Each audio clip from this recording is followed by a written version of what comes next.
दोस्तों आज की कहानी है पत्नी ने पति को दिखाया सच्चाई का आईना।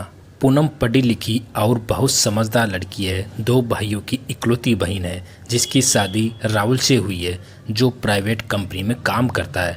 तुझे कितनी बार कहा है साफ सफाई का ध्यान रखा कर, समझ में नहीं आता क्या? राहुल रसोई में काम कर रही पूनम के पास आकर गुस्से में मगर धीमी आवाज़ में बोला तो पूनम चौंक गई। खुद को संयत करते हुए बोली, कौन सी सफाई बाकी रह गई? सुबह ही सारा घर साफ किया है।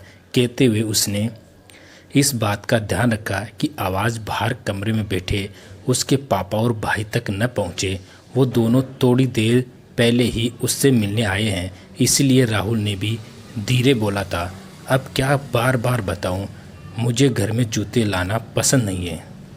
अपने पापा और भाई से कह दे कि जूते बाहर निकाले। और ये लोग इतनी जल्दी जल्दी क्यों आते जाते हैं यहाँ पर? दुनिया भर की बीमारियाँ फैल रही है, घर में छोटे छोटे बच्चे हैं, मुझे सब सोचना पड़ता है। तू भी कुछ ख्याल रखा कर। राहुल की बात सुनकर पूनम के हाथ रुक गए, दिमाग में सन्नाटा छा गया। हमेशा की तरह चुप रहकर सर देना ही वक्त की मजबूरी थी। पापा को इन सब की भनक भी नहीं लगने देना चाहती थी।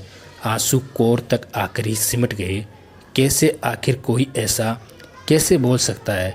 दिमाग में मची हलचल को किसी तरह काबू कर मुस्कराते हुए सभी को खाना खिलाया। फिर थोड़ी देर बाद वे दोनों चले गए।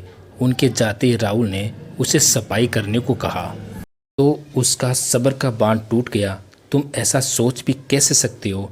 क्या सारी बीमारी मेरे मायके वालों के साथ ही आती है या तुम उन्हें ही बीमारी समझते हो? उन्हें काम के सिलसिले में यहाँ 3-4 बार आना क्या पड़ गया? सारे कीटाणु तुम्हें ही लग गए। अरे जब उनकी बेटी यहाँ रहती है तो आएंगे ही ना। उन्हें खुद भी ज़्यादा आना पसंद नहीं है। जब भी आते हैं ढेरों सामान लाते हैं, उसमें तुम्हें कोई बीमारी नज़र नहीं आती। और जब तुम्हारे मम्मी पापा भाई या कोई भी रिश्तेदार आता है तो उनके जूतों में ऑटोमेटिक सैनिटाइज़र लगा होता है। क्या मैं उस समय तुम्हें बार बार कोई ताना देती हूँ? नहीं ना, क्योंकि ये घर हम दोनों का है तो हमारे परिवार भी तो दोनों के ही होंगे ना। अगर मैं सबका सम्मान करती हूँ तो तुमसे भी ये उम्मीद रखती हूँ।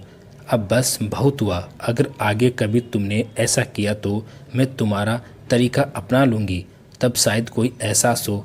तेरी जुबान कुछ ज़्यादा ही चल रही है, मेरे घर वालों से तुलना करेगी। राहुल गुस्से से चीखा। तभी उसका फ़ोन बजने लगा, जिसे सुनकर बोला, अभी तो काम से जा रहा हूँ, शाम को आकर बताता हूँ, कहकर चला गया। इधर पूनम सोचने लगी, मैंने ऐसा क्या गलत कह दिया? सच्चाई हमेशा कड़वी होती है। अब कह दिया है तो जो होगा देखा जाएगा। आज घड़ी के चलते हुए कांटे सचमुच चुभ रहे थे। राहुल काम से लौट कर आएगा तो पूनम के साथ कैसा व्यवहार करेगा ये तो भगवान ही जानता है।